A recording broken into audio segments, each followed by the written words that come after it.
This content is produced by Pass the CSLB, an independent audio-first study companion for busy California B general candidates.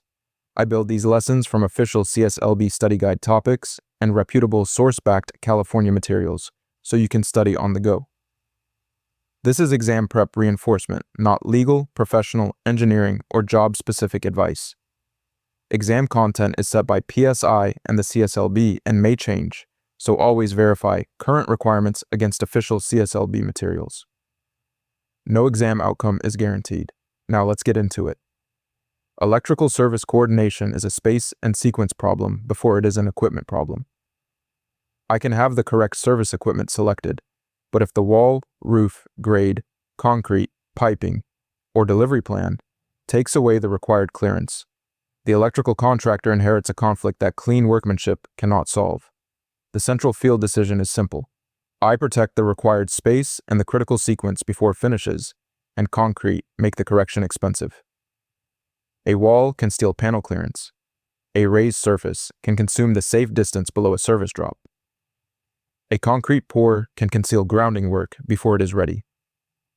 Those conflicts begin with coordination, not with the electrician's hand. I also keep the license boundary clear. A general building contractor coordinates the building and the trades, but electrical design, load calculations, and installation belong to qualified electrical professionals. I start at the service equipment because the empty space around a panel is just as real as the panel itself. I picture an invisible phone booth standing in front of the equipment.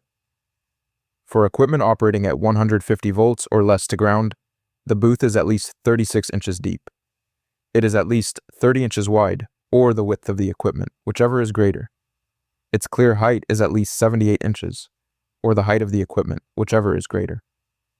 I put those requirements side by side because two nearby numbers are easy to mix up. The 30-inch rule is the width of the clear working space.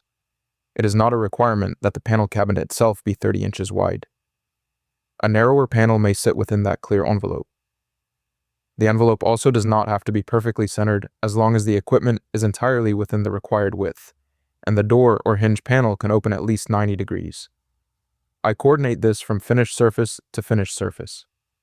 Consider a hypothetical utility alcove, framed at exactly 30 inches. Suppose the wall finish takes 5/8 of an inch on each side.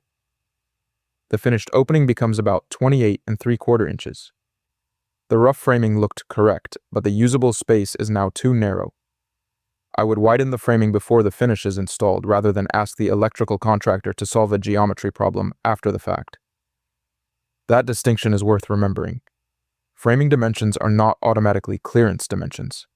Siding, drywall, trim, protective posts, cabinets, shelving, and even a later appliance can steal part of the required airspace. I check the final condition, not just the line on the framing plan. The vertical numbers create another common confusion. The clear working height is 78 inches. The center of the highest switch or circuit breaker handle, measured with the handle in its highest position, may be no more than 6 feet 7 inches above the floor or working platform. That is 79 inches. I remember the pair this way. 78 is room, 79 is reach. 78 inches protects the clear headroom. 79 inches limits how high the operating handle may be. Reversing those numbers creates an avoidable, rough-in problem. The working space must also stay clear. It is not overflow storage for paint, ladders, brooms, boxes, or replacement filters. A utility closet does not stop being regulated working space because the owner sees an empty corner. I also separate working space from dedicated equipment space. Working space is the clear area used to approach and service the equipment. Dedicated equipment space follows the equipment footprint vertically.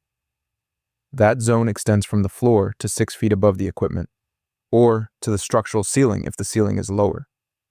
Plumbing piping, drainage piping, steam systems, and heating or cooling ducts do not belong in that dedicated zone. This is where trade coordination becomes more important than any single trade drawing.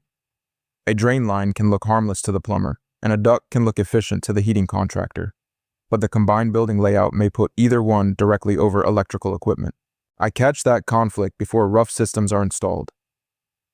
Meter and service location require the same discipline, but I do not invent a universal statewide meter setback that the source material does not establish. The practical rule is coordination. I settle the proposed service and meter position with the serving utility, the qualified C10 electrical contractor, the plans and the local approval process before permanent framing, exterior finish, concrete, or landscaping locks the location in place. I separate location from installation. Location affects access, utility routing, wall layout, roof geometry, windows, doors, driveways, and final grade. Installation, electrical design, and load calculations remain electrical work. A general building contractor can own the coordination problem without pretending to hold the specialty knowledge or authority of the C10 contractor. I also coordinate the location as a finished condition. A wall that later receives thick cladding, a patio that raises the walking surface, or a roof alteration that changes the service route can turn an acceptable concept into a clearance conflict. The safest schedule is to resolve those relationships before the related work becomes difficult to move. At the roofline, overhead service entrance conductors terminate through a rain-tight service head listed for wet locations, commonly called a weatherhead. The weatherhead is not just a cap placed wherever the wall happens to end. Its position affects the utility drop and every clearance along that route. The roof numbers follow a pattern that is easy to remember once I connect them to the finished surface. Over a roof with a slope below 4 units of rise and 12 units of run, the minimum vertical clearance is 8 feet. Over a roof with a slope of 4 units and 12 or greater, the minimum is 3 feet. The practical memory connection is that the roof that is easier to walk requires more distance. A low-slope roof is a more likely work and travel surface, so I associate it with the larger 8-foot clearance. A steeper roof receives the smaller 3-foot value under this rule.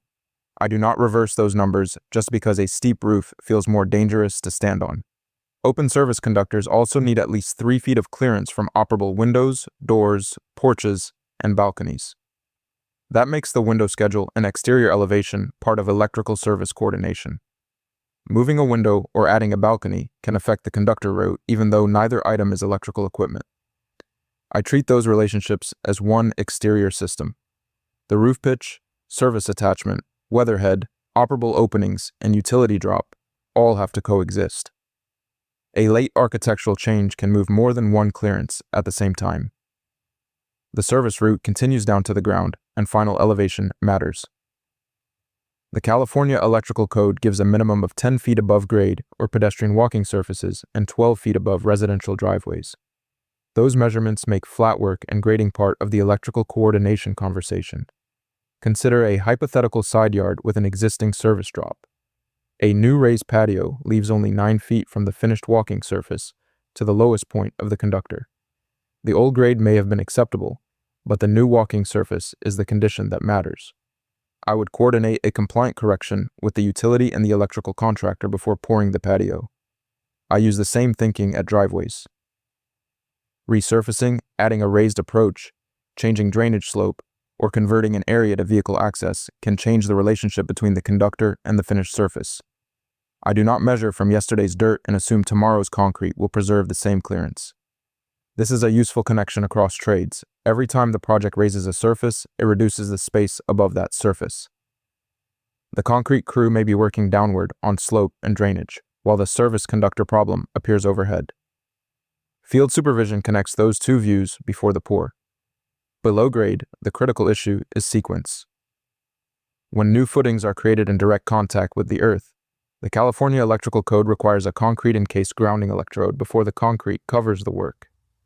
The minimum is 20 continuous feet of 1/2 inch number 4 reinforcing steel, or 4 American wire gauge bare copper, embedded in the footing. The connection point must remain accessible after the pour. A reinforcing steel segment may be bent upward, or a copper tail may extend out of the foundation, so the qualified electrical contractor can make the grounding electrode connection. I treat this as a hold point. Consider a hypothetical foundation that is fully formed and tied while the concrete trucks are approaching, but the grounding electrode has not been verified. I would stop and coordinate the electrical work before the pour. Once the concrete covers the footing, the original installation opportunity is gone, and the corrective path can become much more complicated. The memorable point is not merely 20 feet. The memorable point is timing. Concrete turns an open inspection opportunity into concealed work.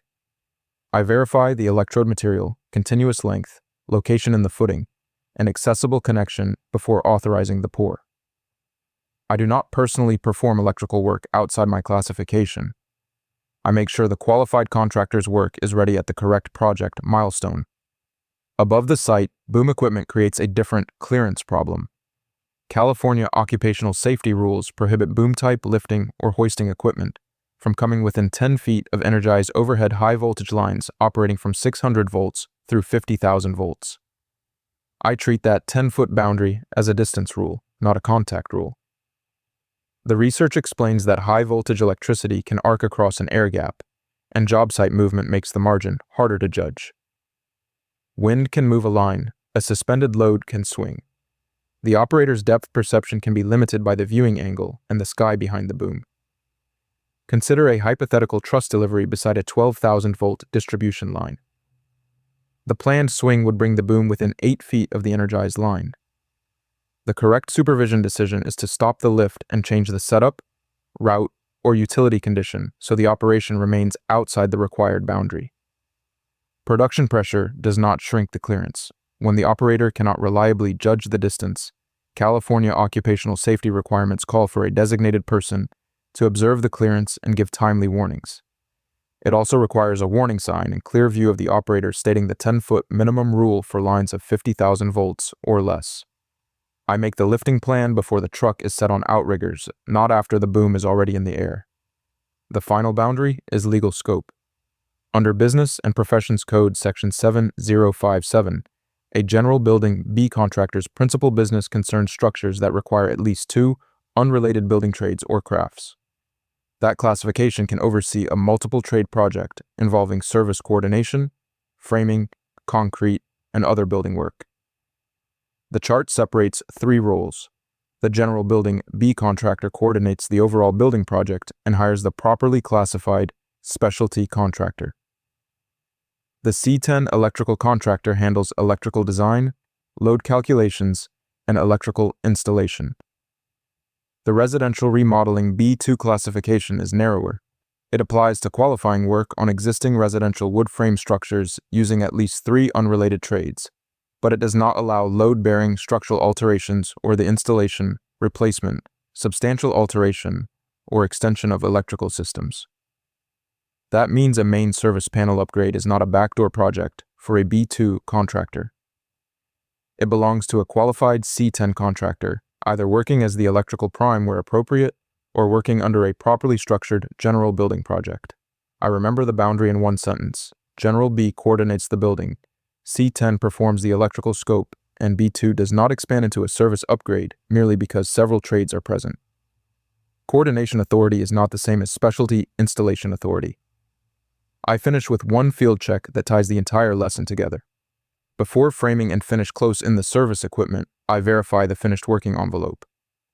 Before roof, window, patio, driveway, or grading changes, I verify the overhead conductor route against the finished condition. Before concrete, I verify the concrete encased electrode and accessible connection. Before a boom delivery, I verify the high voltage boundary and the lifting plan. Before assigning electrical work, I verify the license scope. The central principle is still space and sequence. The invisible clear area in front of equipment, the open air around conductors, and the concealed electrode inside concrete all exist whether or not they are obvious on a framing walk. I protect them before another trade, finish, or schedule decision removes the option. There is an audio practice quiz for this specific episode's material. It is audio-based with the questions read aloud and the answers selected by tapping, because I know you may be studying while driving, working, or moving between jobs. Use the tapping feature only when it is safe to use your phone. Go to the description below this video. You will see a link that says, Pass the CSLB. Tap it. It will take you straight there. Comment below with any questions about anything I covered. Subscribe so you stay on track through every episode until you get your license. I am building this to help you keep moving, one clear decision at a time.